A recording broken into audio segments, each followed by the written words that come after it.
Thank you everybody for coming to our salon this week. I am really happy to see you all here, including a few people that we have on our list as potential future guests. So I hope that you have a good time.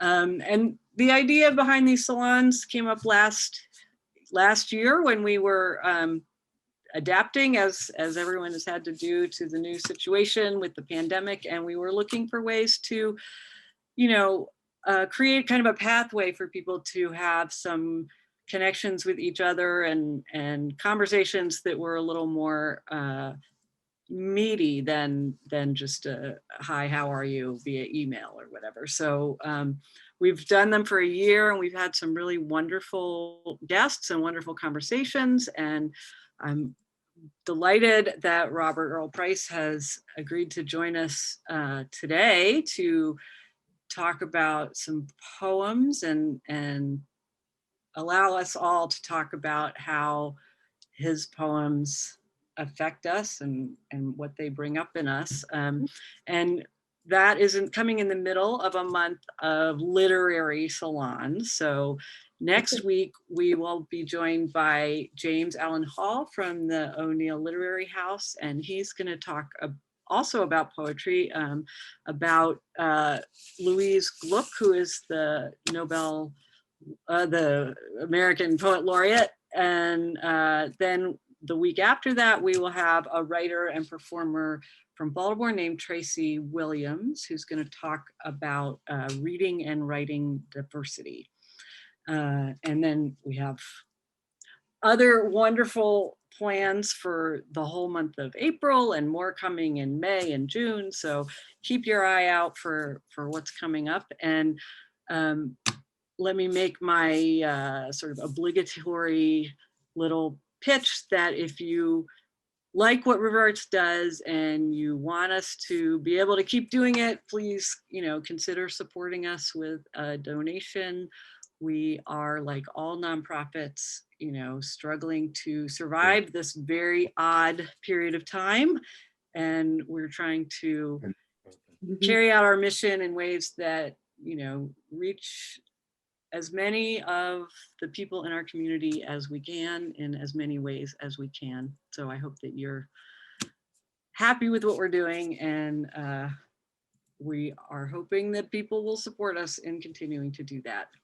So with that over, welcome to Robert Earl Price. Thank you so much for joining us. I don't feel as though in this crowd I need to go through his impressive biography because we all are familiar with his work and his many accomplishments. But I did want to mention I am here. That I looked at the William Meredith Foundation website today, and that is an organization that has given a 2021 award in poetry to Blood Flow, which is Robert Earl's book that has recently come out. And I found a quote that I have read before and that is applicable not just to Robert Earl's book, but to what we're trying to do here in RiverArts, which is Amiri Baraka said, "The artist's role is to raise the consciousness of the people, to make them understand life, the world, and themselves more completely."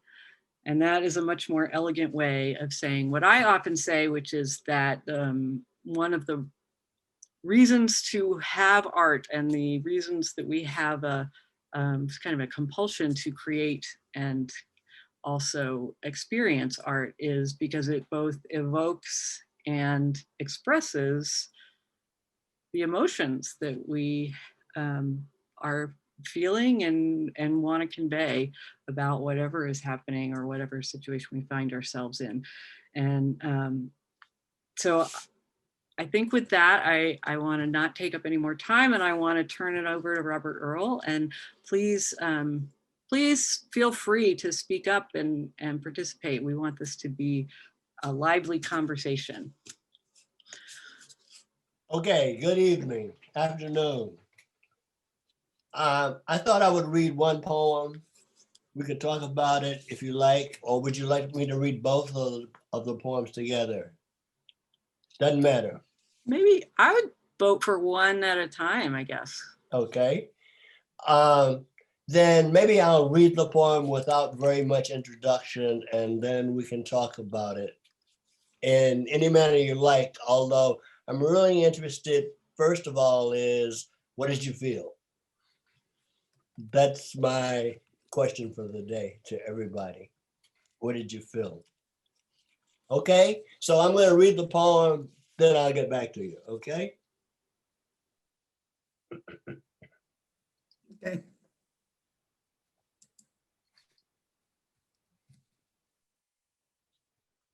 A Poem of Remembrance for Maryland Emancipation Day, November 1, 1864. We look back to that day when we were unshackled and turned out to stagger in unforgiving cities, neither slave nor citizen. 6 generations of people without stop and frisk passes, our lives sifted like sand through spread fingers. Today we sing in velvet shackles, our murders sanctioned by drug and gang related excuses for legitimizing genocide, blaming the dead children for their bodies, littering Martin Luther King Boulevard with 400 years of trash. This is not the bated breath of understanding. This is the red-lined privilege that refuses to spare or share this earth. This is not the brotherhood promised. This is not the world we sought. This is the broad blue beyond. We are the tattered remnants of a myth, afloat in a sea of mugshots, sailors in quest of the blind woman, clutching the scale of righteousness. Our hiptivity, a rhythmic proclivity for avoiding chokehold, taser, baton to the head, 6 rounds in the chest. Our acidic tears etching iron memorials, Jamestown, Tulsa, East St. Louis, Ferguson. Where shall we celebrate next?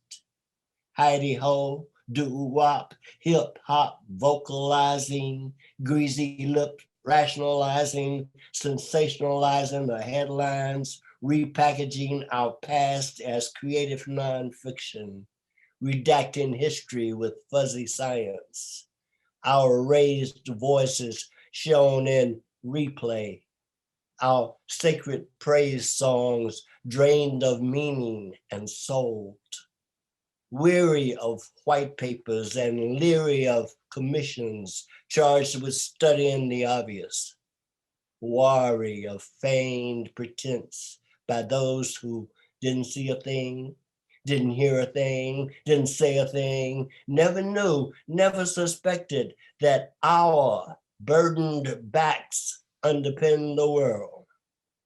Slowly we rise up, dark matter from the bottom of a deep blue beyond. We are coded whispers of torn rigging from the remnants of a myth, caramel doubloons scorching the bottom of the melting pot and that stark, salty blue beyond. This is the griot's tale. It does not claim the whole truth, just some of it. And I swear to you that most of this is true.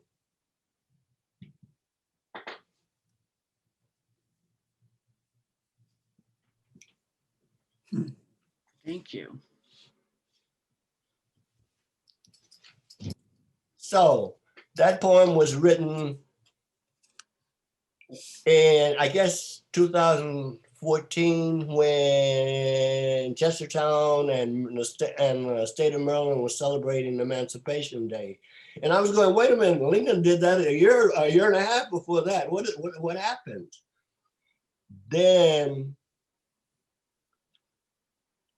I discovered that the border states were not included in the original Emancipation. So those slaveholders in border states like Maryland, who never actually seceded from the Union, had to declare their slaves emancipated when they came to terms with how they were going to do that. And that was much later than the original proclamation. The other thing, of course, is this emancipation is something that we are told we should celebrate and be grateful for. And don't get me wrong, I am all of those things. Nonetheless, if we look around the day and we realize how long ago that 150 years has been, it's 150 years ago plus, how much has changed? You know, how much has been repaired? You know, to emancipate someone and turn them out on their own after having stolen their land, their name, their culture, their virtual existence, they have to recreate that all over again from scratch. It takes some doing. So I'll shut up. Talk to me. How did you feel? Well,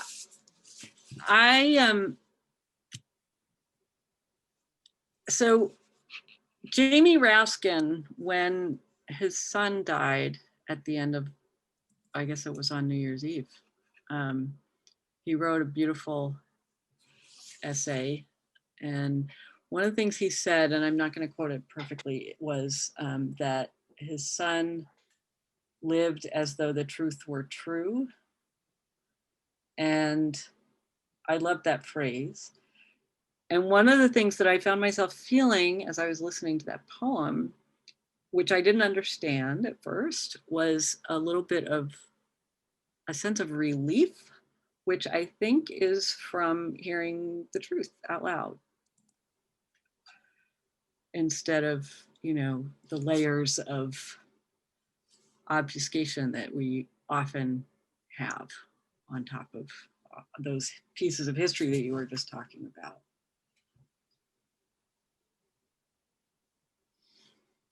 Well, I remember when you gave the poem and we were celebrating at Sumner Hall, that first Emancipation Day, that we all, some of us were tuned into the fact that, oh, just as you said, it was 2 years later than Lincoln's Emancipation Proclamation. But it was a powerful day at that point, and this poem always rings with so much meaning. And every time we look at the TV or look at anything, especially over this past year, it's all laid out for us again. And so I would just want to thank you, Robert Earl, for always being able to touch the nerve that we all find so important. Well, that raises a question in my head. You know, a lot of poetry comes off pleasant. People listen to some of my readings and they go, you're enraged, you're angry, you are bringing forth the old sadness. And so how do you feel about that? Is bringing forth the truth really the mission, actually the mission of poetry? Or are people only kidding when they say that? I think you're right. It is, and poetry should be enraged. I'm the one that's all blacked out. I don't know why. I'm Dawn Nightwalker, and I may not be showing up on anybody else's screen either. I don't know why. Maybe I don't exist. But I was one of those who grew up not knowing, and it was inexcusable not to know. And my heart was all in the right place. I you know, was taught to, you know, be kind and love everybody and think that everybody was equal. But hey, people weren't when I was growing up. And that was a point where things got really angry, and people were right to be angry and have been. And it isn't solved yet. It isn't just history, it's also the present. And yes, poetry should speak out.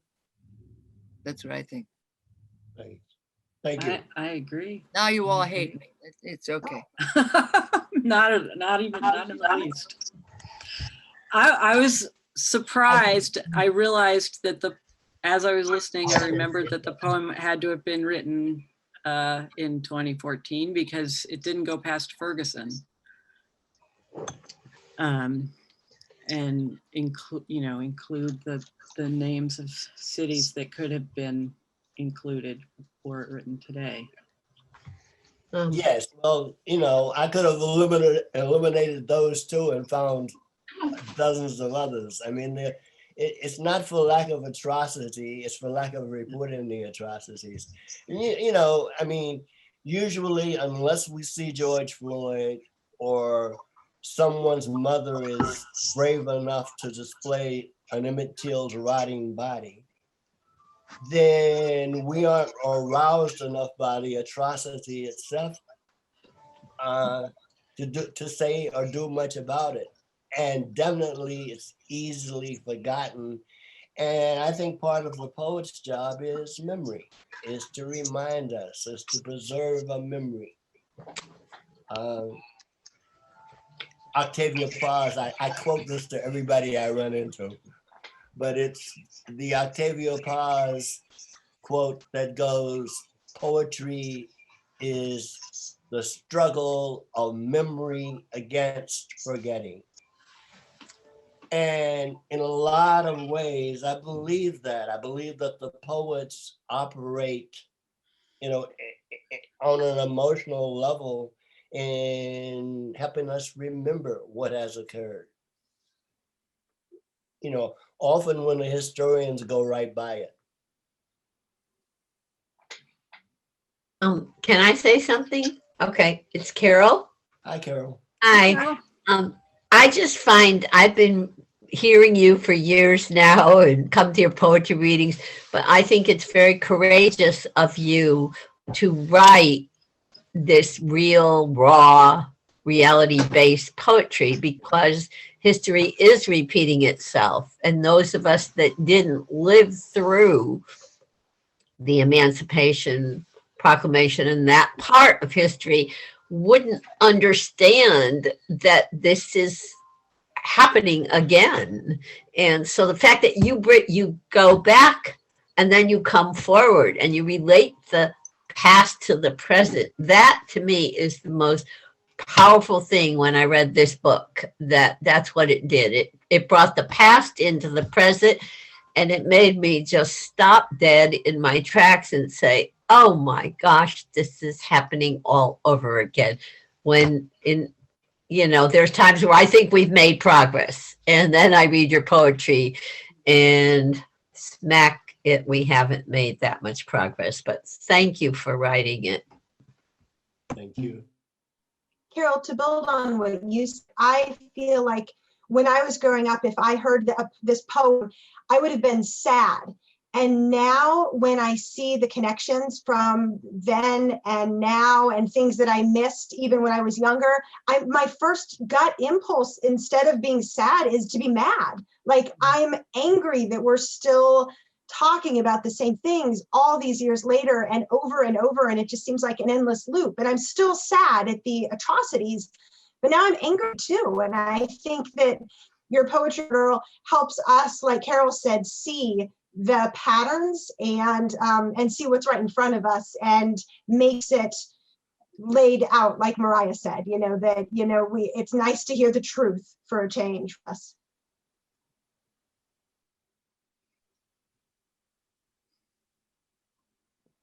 Well, I guess I could add that recent studies are showing the parts of the brain that are aesthetically impacted by music and poetry. And one, they actually can measure when a person gets goosebumps from listening to music or hearing a poem recited. They actually are able to measure the skin rising. Now that's, or so they say anyway. And one of the things discovered is that a person can aesthetically enjoy a poem or a piece of music and still be terribly saddened by it simultaneously, that both areas of the brain will light up. So I think you can feel angry and sad about a poem at the same time, or angry and also encouraged by that anger or that motivation. So I think there are a lot of possibilities that happen. The thing that the poet's work is to, what do they say about music? To invade the psyche uninvited. Mhm. Love To be able to communicate whether you asked for it or not. So this angry, enraged, quiet, calm, whatever poet you see is seeking to tell you something that you usually have great defenses set up to avoid paying attention to, or that the listener usually does. In some ways, I view the poem as an ode to poetic truth. And what Robert Earl does is he implicitly contrasts that with the truth of other reasons, other political truth that's based on policies and papers and so on. And I think that contrast is very well done. At the same time, it's probably good to remember that memory itself is selective.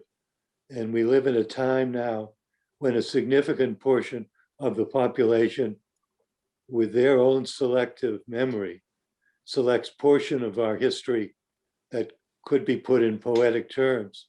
That is very different from what Robert Earl remembers.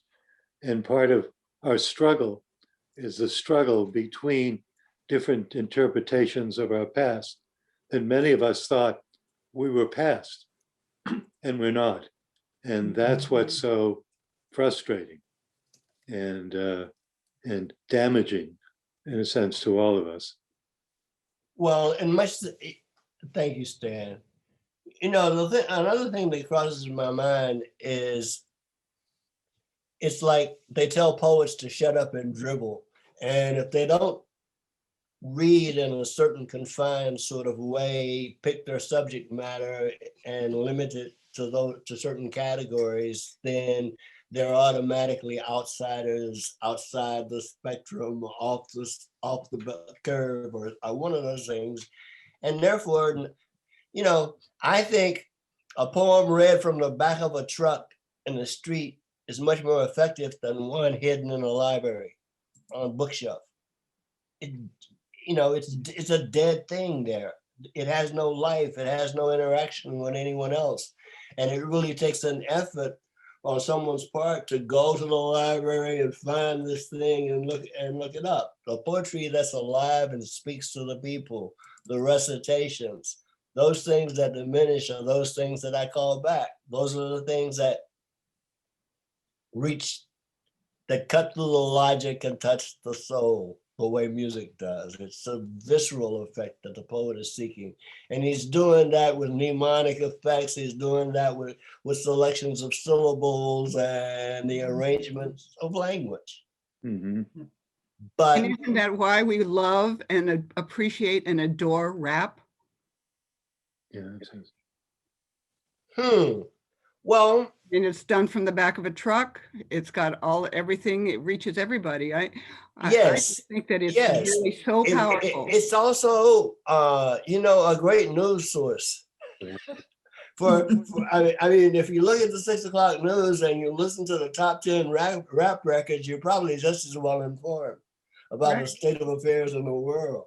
It's like watching the Colbert Show. Exactly. it's like it's like a child ballad, which was the newspaper of the day. Well, it is. And what was interesting to me was that our current president said that African-American children needed to learn more words. They needed to read more and learn more words. And I thought that was ridiculous. And the reason I thought it was ridiculous is that Black kids have taken a language and turned it into a multi-billion-dollar business called rap, hip hop. You know, so I mean, You have to really know words to that be they able to lack. do that. Well, does the form of rap music have implicit in it the rejection, in a sense, of more traditional forms of communication, both of music and of literature? I don't think so. I don't I think think so. it is a stands on- traditional. I think it stands on the shoulders of all of that. Yeah. I think, you know, I think it's a miraculous accomplishment that I admire. They not only find all of these incredible ways of rhyming and reclaiming the language as their own, but they do it to beats. I They was do going it to on say top the of rhythm. music. The rhythm is incredible. Yes, the Right. rhythm itself is captivating. It is one of those aesthetic aspects that lead you into what is being said. And I think they've done some brilliant works. Do not get me wrong. I know what the arguments against hip hop culture is, but by and large, hip hop culture, I think, is a much broader and influential global context. They were doing rap songs at the Liberian Revolution when Libya, not Liberia, when Libya was at Libyan Spring. Right. The The Arab protesters- Spring. Yeah, the Arab Spring. Yeah, they were protesting. They were rapping.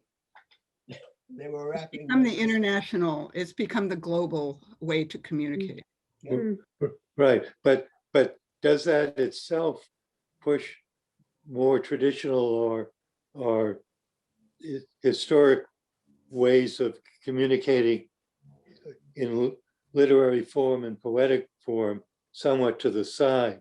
Just for example, in the Middle Ages, there was a group of poets called Meistersingers who traveled throughout that world, in a sense, inventing a new form of communication and music, which became the new popular word, so to speak.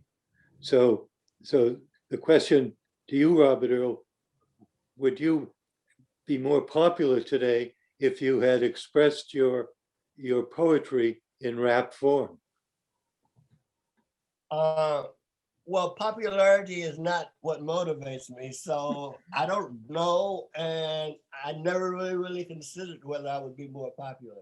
The thing is, I am what I am. I'm a poet from the Black Arts Movement. For those who don't know, that was 65 to 75 approximately, last century. The poets from that era, led by Imam Baraka, Larry Neal, Askia Ture, a lot of other prominent intellectuals and well-known poets. That movement was about us reclaiming our own identity, us saying that our voice did not have to carry the same rhythms that were imposed on us by our English lit class. We began to understand that it wasn't a sign of ignorance if we didn't put a G on the end of a word that ended in ing. We understood that saying this here and that here, or that and that, were African retentions, that Africans have very few TH sounds in the languages. So we still retain the tendency, so we code switch. Both English, but we code switch. When we're talking to each other, we might very well say that. It's not that we don't know that the good English dictionary says we're supposed to say that.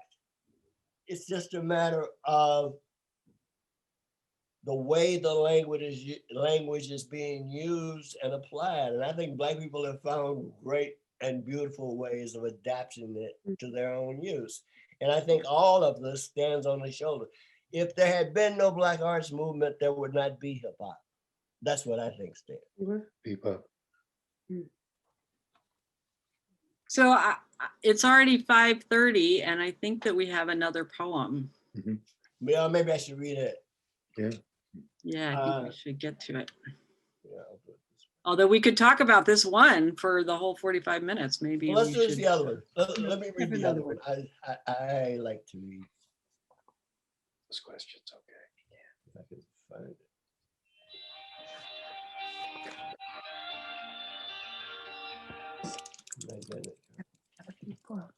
Michael Singer.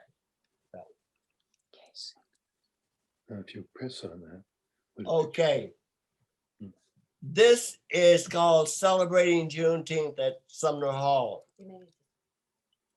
And this poem was written for the reopening of Sumner Hall that day. And it was on the weekend of Juneteenth, and Sumner Hall was reborn. For those of you who may not know, Sumner Hall was near destruction. When I got here, it was in the process of being renovated and restored to the Sumner Hall that we now are able to visit. But few people know about the history of the Sumner Hall building or where it came from. And this is a historical poem about that. And we can talk about it later. So here goes, Celebrating Juneteenth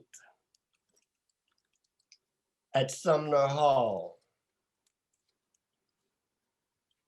We are dancing in the swirling light of an old communal circle. Our clasped hands are a link between then and someday. Our presence here, testament to this cathedral of memory. We are the children of their children's children, progeny of blood and lash, a testament to solidarity, a monument to courage. This hall is an act of collective will. It embraces passive ingenuity conjured in a mist of secrets. Our elders unraveled the coffle of lynch laws, wearing the skin of determination. We rejoice because those elders, those wisdom trees are rooted in ancient traditions. Once again, we inhabit this fleeting scent. Today is homecoming and uprising. We stand on the rock where the strong folks stood. We praise the freedom fighters, praise the kinsmen of justice and the persistent peace seekers. Oh, we are here to salute the stalwarts, the solemn shapers who first danced and danced and danced, proud spirited grace swirling in the army hall, certain that this day would come. Now we rise, a fresh wave breaking over a new day. We stand here on the shoulders of those purposeful people. We stand in the long shadow of proud folks, people who would not wallow in the muck and mire of ash and tear. They created this neutral site, this village square, this precious palace, a university of their own, a magical music box producing a soundtrack for the long trek toward justice. Voting rights measured by the square foot. Human reverence spread like flowers over the graves of all of the fallen. We re-inhabit this place of promise. We come here in praise of men and women that marched, voted, and danced with fierce determination. We return with respectful praise for the sepia shadows and lingering memories swirling in the army hall, dancing in that dappled light between dream and memory, that way home, this way sorrow. Fraternal spirits bobbing and weaving in the flickering rays of remembrance. Let today become a verse in a song of exaltation, a praise song for the colored vets, a praise song for the benevolent Women's League, a praise song for the keepers of the vision.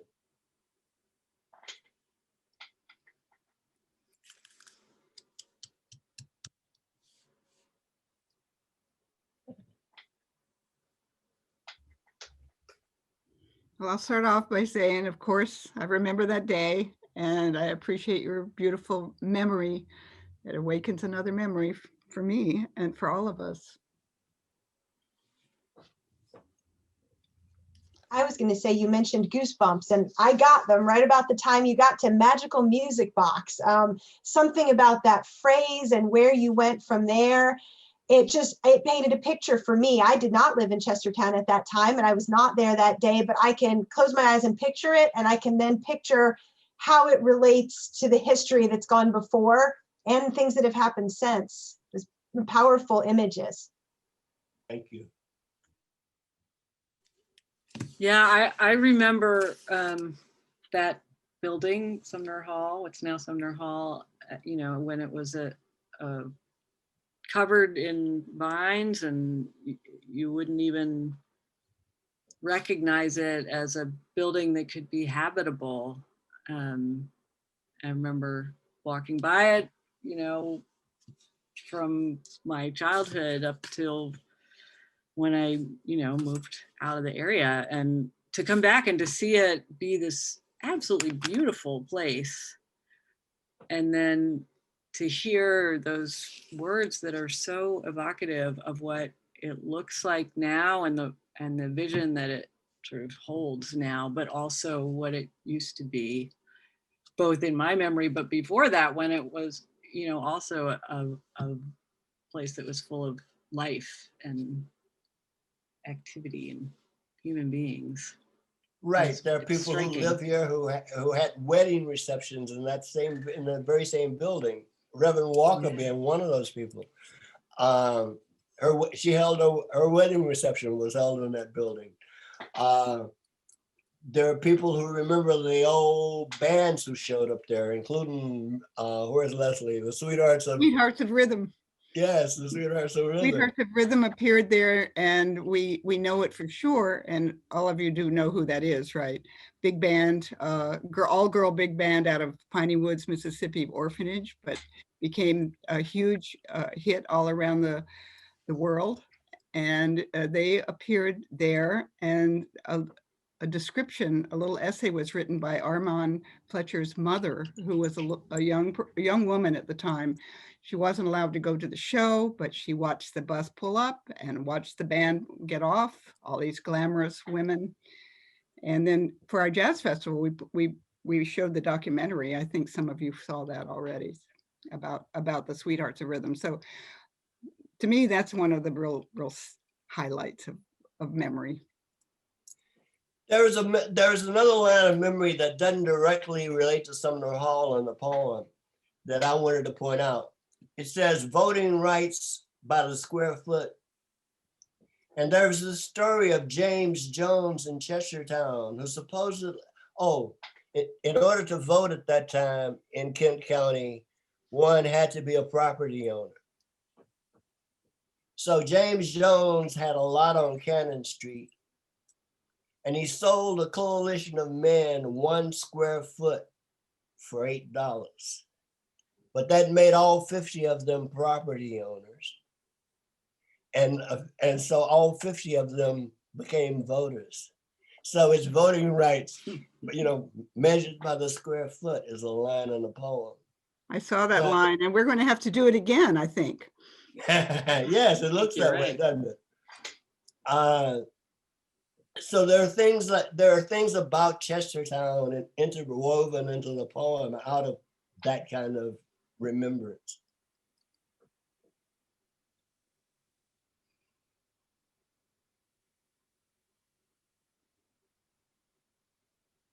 Wow. Well, Robert Earl, thank you.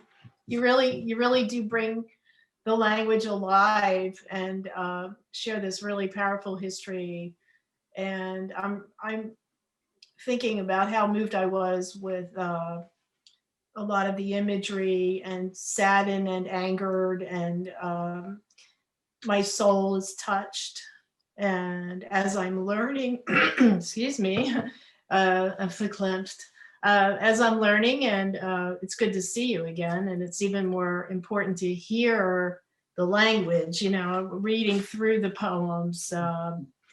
Like you said, it's just a book sitting on a shelf, but to be able to be honored enough to hear it right from your lips, it just makes it such a powerful experience. So thank you. I'm glad that I could hear you today and see you. It's a treat. Thank you. Hey, Robert Earl, I just want to say that I actually, for me, it sort of stopped when I saw you, because most of the time this year I've seen you with a mask on, and so I had a hard time. I tend to be very visually oriented. So I actually had a hard time concentrating on the words. I really spent my time looking at your face. And how did that make you feel? No, but the thing that I kept thinking to myself was that, one of the wonderful things about here, about this place, about being here, it is that artists aren't somebody who's far away. And so the imagery that I kept running through my mind as I'm listening to your voice, and not really grasping any of the words, because like I said, I was really taken with just seeing your face. The imagery that kept repeating itself in my mind was, and I mean this with love, don't be taken don't be taken aback by this, but was that, I'm listening to one of our prophets. And what I mean by that is someone whose words transcend the moment. And for me, that is not something that most of us are privileged to experience. And I just wanted to share that with you, and I'll go back and reread, your words, but it was really trying to be aware of the fact that I was in the presence of someone who not only, as far as I'm concerned, writes about the truth, but lives it. And for me, that's what art is about. It's not about what you make or what you produce. It's about how you live your life. And for me, seeing you was a moment of reminding me that. So thank you. Well, thank you, Bob. That's humbling to hear that. It really is. But thank you. I think that's a perfect concluding comment for this all too brief evening.